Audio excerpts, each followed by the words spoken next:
আল্লাহ পাকের কাছে অনেক পছন্দনীয়, তাই না? এ মাসের রোজা অতীত জীবনের গুনাহ কি হয়, মাফ করে দেয়। মুহররম পুরা মাসটাই আল্লাহর কাছে দামি। কেন দামি? এটা আল্লাহর মাস। মুহররম মাস এটা কার মাস? জবান খোলেন। মুহররম মাসটা হলো এটা আল্লাহর মাস। পুরা মাসটাই দামি। এ মাসের ইবাদতের অনেক দাম, এ মাসের রোজার অনেক দাম। কারণ আল্লাহ তাআলা নিজে ঘোষণা করেছেন, আরবাআতুন হুরুম, 4টি মাস আল্লাহর কাছে সম্মানী। তার মধ্যে সে 4 মাসের মধ্যে শ্রেষ্ঠতম মাসটা হলো, 4টি সম্মানিত মাসের মধ্যে শ্রেষ্ঠতম মাসটা হলো মুহররম মাস। এটা কত দামি, এটার সম্মান কত! যেহেতু এটা আল্লাহর মাস, আল্লাহর ইজ্জত যত বড়, তার সম্মানিত জিনিসগুলো, তার পছন্দনীয় জিনিসগুলোর ইজ্জতও তত বড়। কথাটা কি বুঝাইতে পারছি? এই মাসের একটা দিন আছে, সে দিনটার নাম কি বলেন দেখি? আশুরা। আজকে আমাদের আলোচনার বিষয় আশুরার গুরুত্ব ও ফজিলত। কি আলোচনার বিষয়? কি আশুরার গুরুত্ব। আমরা এর আগে শুনেছি মুহররমের গুরুত্ব, তাই না? মুহররমের সম্মান, মুহররমের মর্যাদা। আজকে আমরা শুধু একটি দিনের বিষয়ে আলোচনা করব। সেদিনটা কোন দিন? আশুরার দিন। আসুন তাহলে আলোচনার বিষয় কি? আশুরার গুরুত্ব এবং ফজিলত। আল্লাহ পাক রব্বুল আলামিন বলেন, ওয়ারাব্বুকা ইয়াখলুকু মা ইয়াশাউ ওয়া ইয়াখতার মা কানা লাহুমুল খিয়ারাতু সুবহানাল্লাহি ওয়া তাআলা আম্মা ইউশরিকুন। ওয়ারাব্বুকা ইয়ালামু মা তুকিন্নু সুদুরুহুম ওয়া মা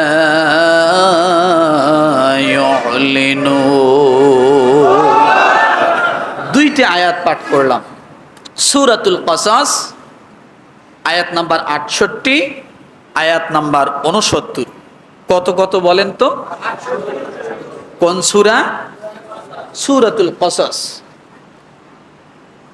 আল্লাহ পাক রব্বুল আলামিন বলেন, ওয়ারাব্বুকা ইয়াখলুকু মা ইয়াশাউ ওয়া ইয়াখতার। তোমার প্রতিপালক যা চান, যেমন চান তেমনই তিনি করতে পারেন। এখানে কারো হাত নাই। কারো হাত আছে নাকি? এখানে কারো হাত নেই। যা চান, যেমন চান তেমনই সৃষ্টি করেন। আল্লাহ সৃষ্টিকুলের কথা বলার পরে এবার বললেন যে যা চান আল্লাহ সেই সমস্ত জিনিসগুলোকে বেছে নেন।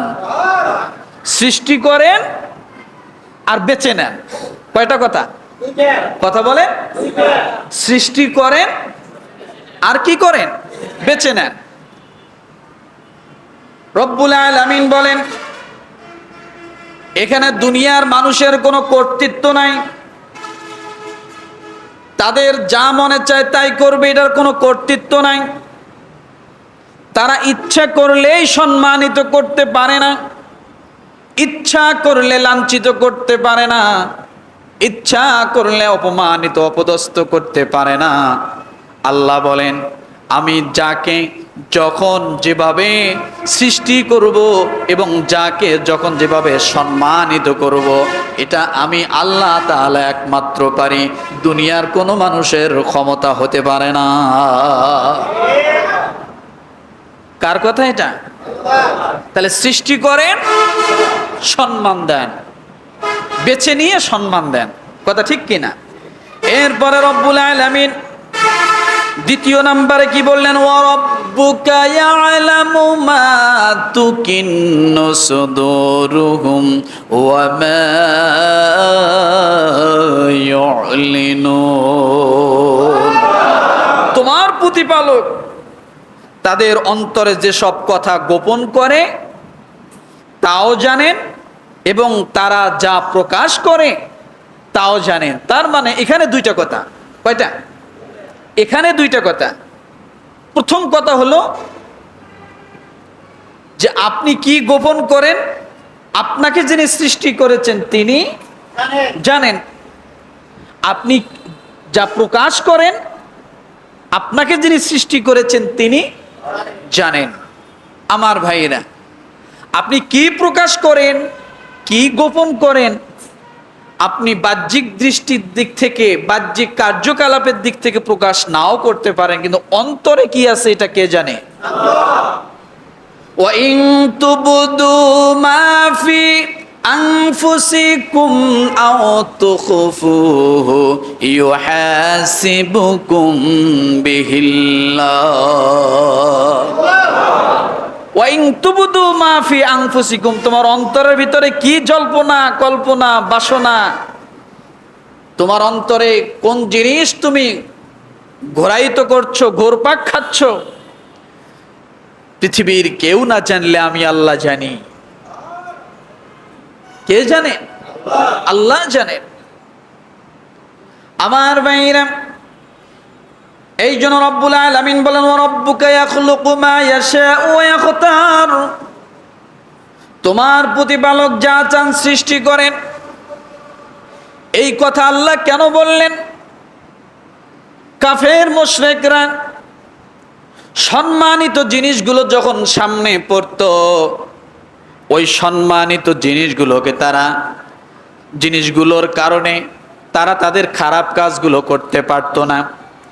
যেমন বুঝাই আমি, হাদিসের মধ্যে আসছে এই 4 মাস যুদ্ধ করা, মারামারি করা, ঝগড়া করা নিষেধ ছিল, যুদ্ধ করা, রক্তক্ষরণ করা নিষেধ ছিল। কিন্তু তারা যখন যুদ্ধ করত, তাদের প্রয়োজন হতো, তারা মুহররম মাসকে বাদ দিত, অর্থাৎ জিলহজ মাস পুরোটাই মুহররম সহ ধরে নিত। তখন তারা 2 মাস মিলে 1 মাস বলতো। কয় মাস? কথা বলে 1 মাস। মানে তাদের মন মতো তারা মাস বাড়াইতো আবার কমাইতো। কোনো বছর যায় মাস 12টা করত, আবার কোনো মাসে যায় 1.5 বছর মিলিয়ে 12টা করত। আবার যখন প্রয়োজন হতো তখন আবার 8 মাসে বছর বলে ফেলতো। বোঝেন নাই কথাটা? তারা তাদের সুবিধার কারণে বাড়াইতো এবং কি করত? কমাইতো। ওই সময় বোঝা যাইতো না যে কোনটা মুহররম, কোনটা সফর, কোনটা রবিউল আউয়াল, বোঝা যাইতো না।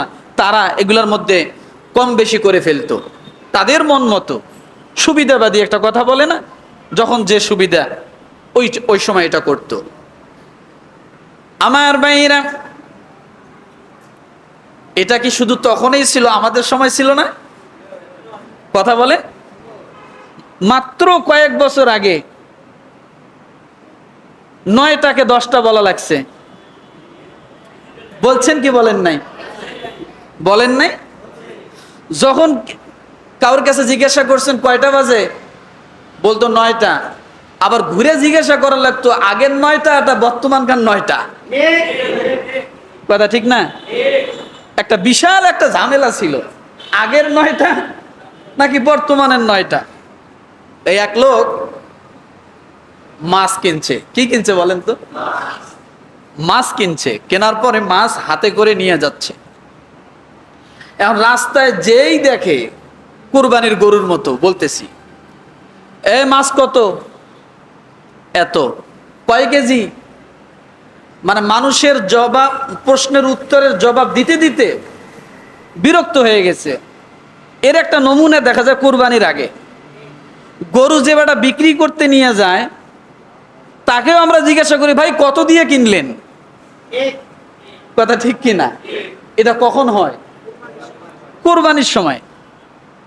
এখন বেচারা জবাব দিতে দিতে এখানে দেয় ওখানে দেয়, হাট যাওয়ার আগ পর্যন্ত দিতেই থাকে। তো ওই যে মাছ নেওয়ার পরে বেচারা বিপদে পড়ে গেছে, এত জিগায়। এবার করছে কি, একটা ব্যাগ কিনছে। ব্যাগ কিনে ব্যাগের ভিতরে মাছ ভরছে যাতে আর কারো প্রশ্নের উত্তর দিতে না হয়। কত দিয়ে কিনছি, কয় কেজি মাছ, কোন বাজার থেকে নিলাম, এগুলো জিজ্ঞায়। তা মাছ ব্যাগের মধ্যে নিচ্ছে, নিয়ে এখন যাচ্ছে। সামনে এক লোক দেখা পায়, কয় ব্যাগের ভিতরে কি? কয় মাছ। কয় কত দিয়ে কিনছো? এত। কোন বাজার থেকে কিনলা? এত। এখন আগে প্রশ্ন ছিল তিনটা, তোমার হাতে কি? মাছ। কত দিয়ে কিনছো? এত। কয় কেজি? এত। আর এখন প্রশ্ন আরো বাইরে গেছে, ব্যাগের ভিতরে কি? কত দিয়ে কিনলা? মাছ কত? কথা ঠিক না? এই প্রশ্নের জবাবের উত্তর মানে প্রশ্নের উত্তর দিতে দিতে বেচারা বিরক্ত হইয়া মাছ সহ পুরে ব্যাগে ফেলাই দিছে, মাছেই বাড়ি নিব না, এত প্রশ্নের উত্তর দেওয়া লাগে। তা আমাদের সময়টা এরকম ছিল যে আগের 9টা নাকি বর্তমানের 9টা, কথা ঠিক না? তো এই সমস্যাগুলো আগেও ছিল, তারা তাদের মন মতো করে কম বেশি করত। আমার ভাইরা, এই জন্য রব্বুল আলামিন 69 নম্বর আয়াতে বললেন, তাদের মনের ভিতরে কি এটা আল্লাহ জানেন। যা প্রকাশ করে আল্লাহ জানেন, যা প্রকাশ করে না, গোপন করে, সেটাও আল্লাহ জানেন, কথা ঠিক কিনা? এই জন্য রব্বুল আলামিন বলেন, ও দুনিয়ার মানুষ, এই যে আমি তোমাদের মাঝে কিছু মাস, কিছু দিন, কিছু বছর, কিছু রাত আমি আল্লাহ সম্মানিত করে দিলাম, এবার তোমরা সম্মানিত দিনগুলোকে সম্মান করবা না? তোমাদের মনের ভিতরে কি এটা দুনিয়ার কেউ না জানলে আমি আল্লাহ সব জানি। অনেক মানুষ আছে এটাকে কিছুই মনে করে না, সম্মানিত জিনিসগুলোকে কি কিছু মনে করে না, দেখ কিসের সম্মান। যেমন আছে না, রোজার মাসে কেউ যদি বলে ভাই রোজা থাকেন না কেন, দেখ কিসের রোজা, এরকম বলে কি না? কিসের রোজা থাকবো, না খেয়ে থাকতে পারবো না, তোমরা যা থাকো। একই পরিবারের একই পাতিলের ভাত খায়, কেউ সুস্থ সবল দেহ নিয়ে সারাদিন খাচ্ছে, আবার দেখা যাচ্ছে যে তার জন্য সমস্ত খাবারের ব্যবস্থা করতে যায় নিজেই খাইতে পারতেছে না, না খেয়েও রোজা রাখতেছে। আছে না? আছে। আমার বাইরে এই জন্য রব্বুল আলামিন বলেন, ওয়া রাব্বুকা ইয়াখলুকু মা ইয়াশাউ ওয়া ইয়াখতার মা কানা লাহুমুল খিয়ারা সুবহানাল্লাহি ওয়া তাআলা আম্মা ইউশরিকুন। আমি যা চাই তা সৃষ্টি করি এবং যাকে চাই তাকে বেছে নেই। কথা বোঝেন? তাহলে মাসের দিক থেকে 4 মাস আল্লাহ বেছে নিলেন, 4 মাসের মধ্যে শ্রেষ্ঠতম মাস মুহররম মাস আল্লাহ বেছে নিয়েছেন। আল্লাহ শুধু মাসের দিক থেকে মুহররমটাকে বেছে দেননি, রব্বুল আলামিন আবার বেছে নিলেন মুহররমের একটা দিনকে। কাকে বলেন? মুহররমের একটা দিন আল্লাহ বেছে নিলেন, যেটা আমরা সকলেই জানি হলো আশুরা। কি বলেন? এখন এই আশুরা শব্দের একটু ব্যাখ্যা করে যাই আমি, বুঝেন। আষাঢ় শব্দের অর্থ হলো 10। কত? 10। তাহলে মুহররমের 10ম দিন এটা আষাঢ় হওয়ার কথা।